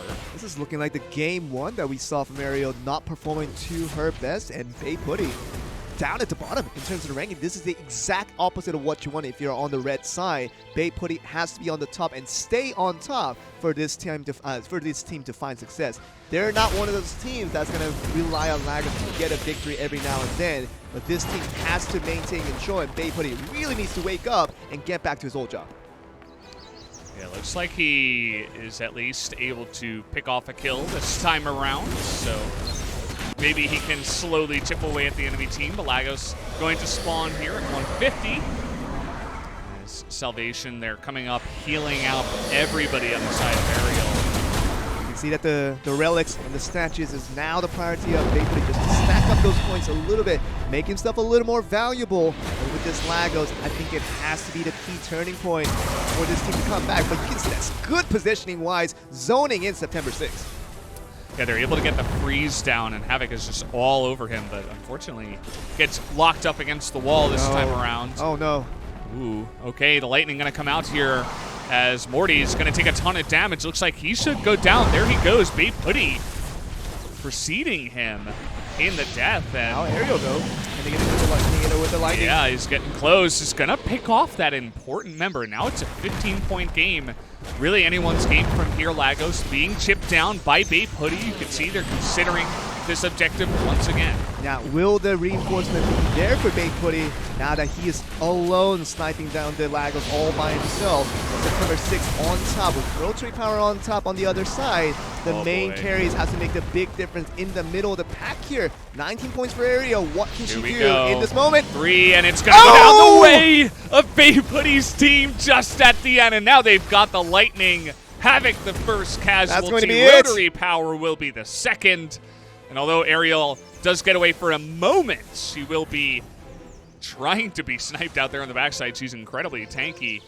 As you can see, super strong, but with 10 seconds left, not much that they can do as they do eventually pick up that kill onto Ariel. Just sitting around in the bush. This is what you need to do. 5 seconds left to go. Hitting triple digit, making that last appearance count, and that's going to be it. Such a good game, and Lagos' victory was what they relied on at the end, and it worked out for them. Yeah, it did, and there were a couple of things that led to a secure Lagos. They also picked up a really important kill onto Ariel right before they started bursting down the Lagos, so they got the points quite close before that even started, and they took a very important member off the map for quite a while. So they were able to secure position, take down the Lagos there.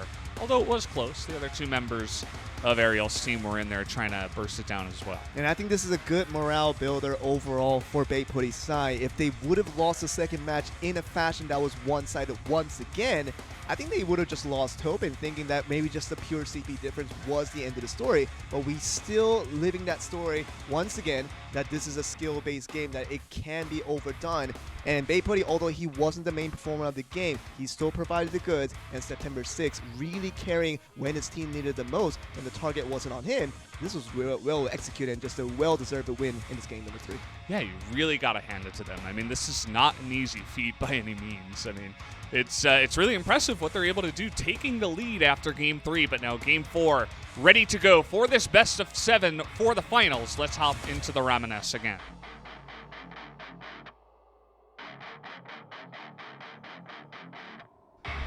Here we do go as hopping into this one. We'll see if Ariel's team can fight it back and keep things even here, or is the CP number 4 overall for this semifinals going to actually take a big lead in this final? And just imagine, right? They're already up 2-1 in this series. It is a best of 7. We still have many games left to go, Valdez, but imagine the number 4 CP team becoming the champions of the entire region. That will be a complete misunderstanding of what we thought Ramoness to be. And this is really a good example that we're seeing from this red side.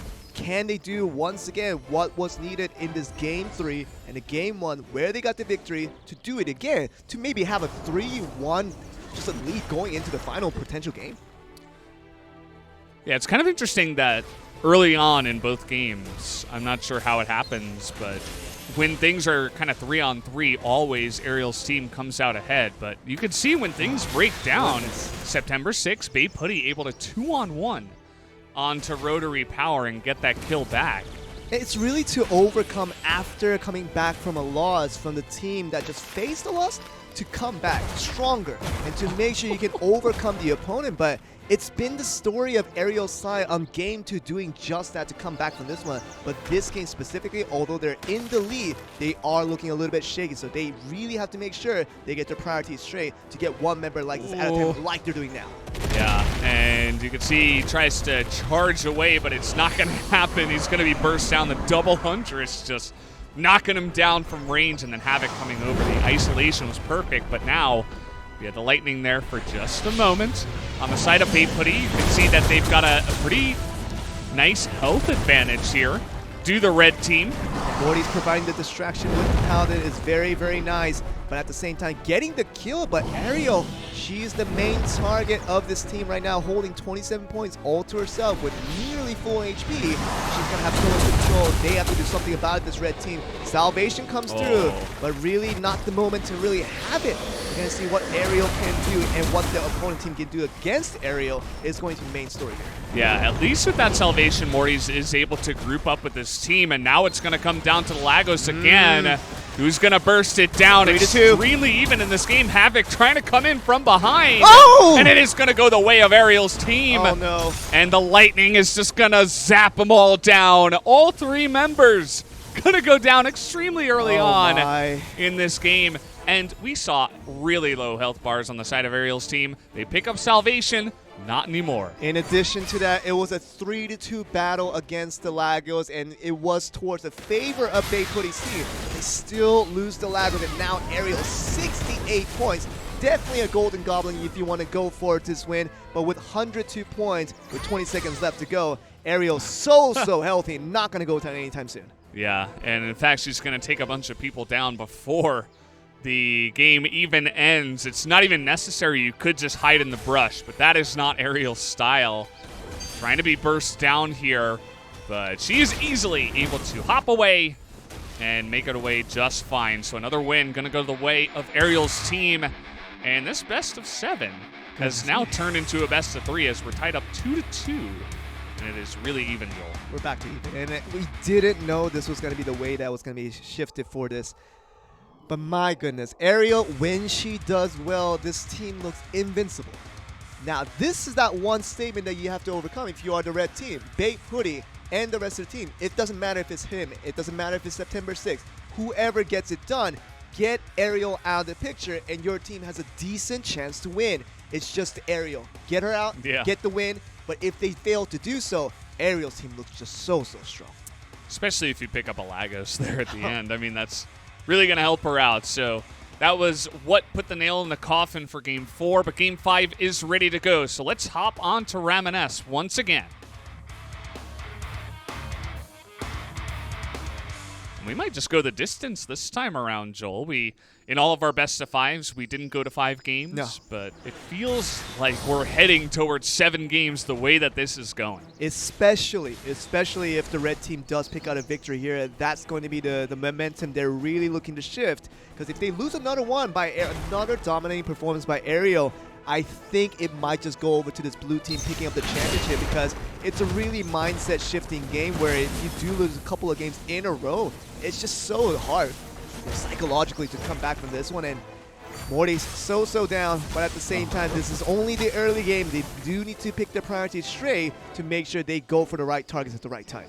You'd see that Morty's all the time. He's going for one of the Huntresses, but he immediately gets kited out, and then Havoc just finds him, and he's already so low from all the damage he takes because he's not necessarily very strong. BeiPutty himself also going to be taken out here. Same story going to repeat, it seems here, as early kills onto Morty's and BeiPutty have been the case for the last couple of games in a row, and now again for the 3rd game in a row. As much as they've contributed so far, these other 2 players in Ariel's team, especially with Havoc as the Titan, doing so well of getting the control onto a couple of zones within the area to make sure they keep their opponents at bay. This lightning coming from BeiPutty just not going to get to anyone here. It's not going to reach Ariel in time, I believe. Just going to get run away from there. Yeah, not quite going to get onto him. Huntress is, of course, great at kiting him down, and now Ariel is looking for blood. He's got Havoc in front, trying to charge down onto BeiPutty, but good fighting. Good escape so far from BeiPutty. Didn't really take much damage at all. The focus is once again back on the September 6th, who does have the highest point within his team. Now, this is the question where you want to ask. Do you want to control the lead with September 6th becoming the unexpected carry of this team, or do you want to give that control back over to BeiPutty so you can put up a statement to make sure they can secure this game and really put them in a hole to get to this Game 7? I think I'd put my cards into the BeiPutty side, but we'll see if they can actually pan out for them, as they're at least able to heal up a bunch there with the Salvation. Lagos not taking much damage, still a minute left to go, and Morty's, again, he's just being focused down over and over, really having not much of an effect in this game. And when the Paladin is really out of the picture, that makes it so tough to strategize around it because the CC, the amount of damage you can put out, and just the amount of control you have in the overall game does rely on your Paladin if you are the side of BaePutty. And without Morty's, it's just really tough to get there. Lagos so close to going down. Who's got the burst? This time it's Ariel's team once again. And the Lightnings will follow up and pick off a bunch of the members on the side of BaePutty's team. Is this pretty much the nail on the coffin here, Valdez? Because I would have to imagine Rotary Power might go down with a low HP that he does have left over. But more importantly, if these last 20 seconds does go towards the favor of the blue side, picking up that heal was very important, Valdez. I think this might be the championship winner that just really puts the momentum in their favor. Yeah, might just do it. He's got Havoc spinning around in circles and keeping him safe all the while. Just going to hang around here in the corner, and Aria's team is going to pick up the win once again, 3-2. They are now on match point as they take down 2 Lagoses in a row in 2 games. I mean, it's tough. It's a tough moment for me when I'm looking at it from a neutral side, where you thought that BaePutty side, even despite the differences in CP, doing so well to pick up the 2 wins that they already gotten, but now facing 2 losses in a row. It's just such a momentum type of favor that now goes over to Ariel's side that makes it so difficult for them to overcome in this one. But they would really need a miracle right now. Game 6, it's not even about Game 7 they should worry about. This Game 6 has to be the match of the tournament for BaePutty's side if they want to even try to go for a championship, which the momentum can shift back in their favor. Yeah, so we're definitely hoping, as the objective observers from our position, to have a Game 7, to have it come down to the wire, but we'll have to have BaePutty come back in this Game 6. And speaking of which, we got it ready right now. Let's hop into the Ramoness.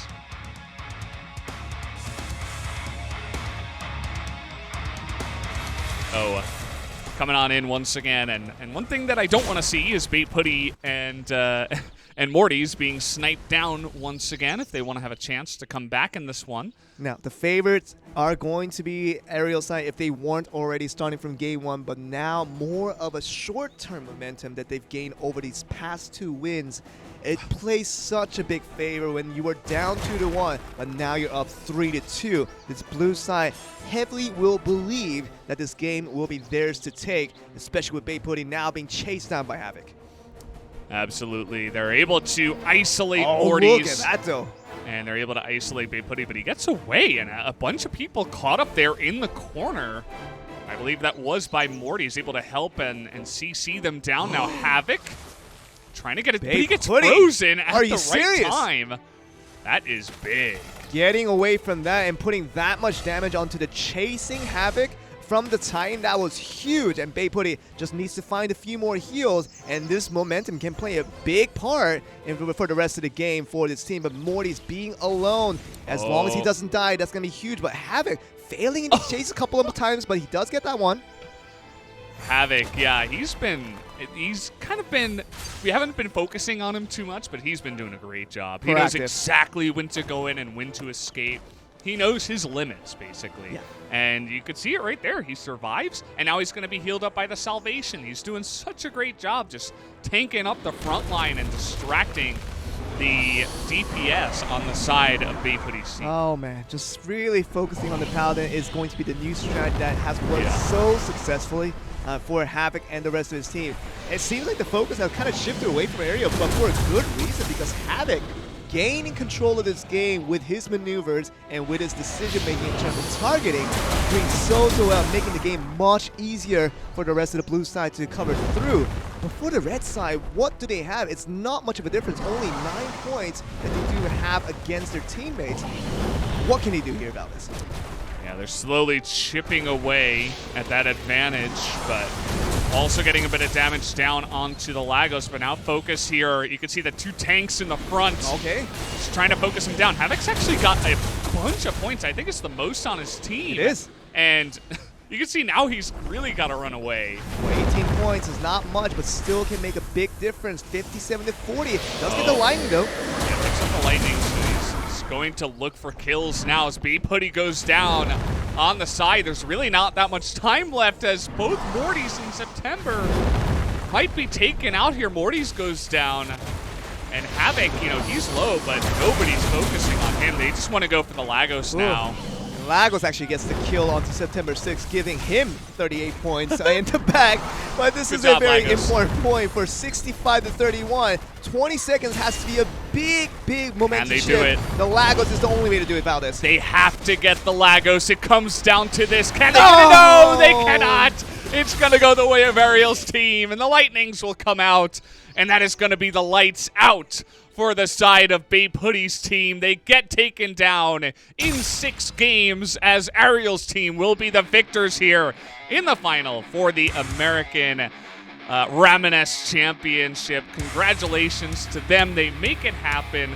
But putting up a good fight was Babe Hoodie. What a good finals here that we I really thought that this would have been just a one-sided match, and everybody would have expected that. Number 1 versus number 4 seed. 4-0 was what everyone's expectation should have been, just based on pure CP. But congratulations to Babe Hoodie as well with his rest of his team, putting out a sports-like performance, just doing so well to keep the entertainment alive and keep this best of 7 as close as it could have been. Yeah, absolutely. So shout out to them. But Ariel's team are going to be taking home the big prize, the 20,000 pearls, the awesome title, I feel like, is another big one. You're only going to have 3 players in the entire American region who's going to hold the Ramoness champion title, and it's going to be very interesting. Yeah, so we're going to take a look at the results that we did have from today.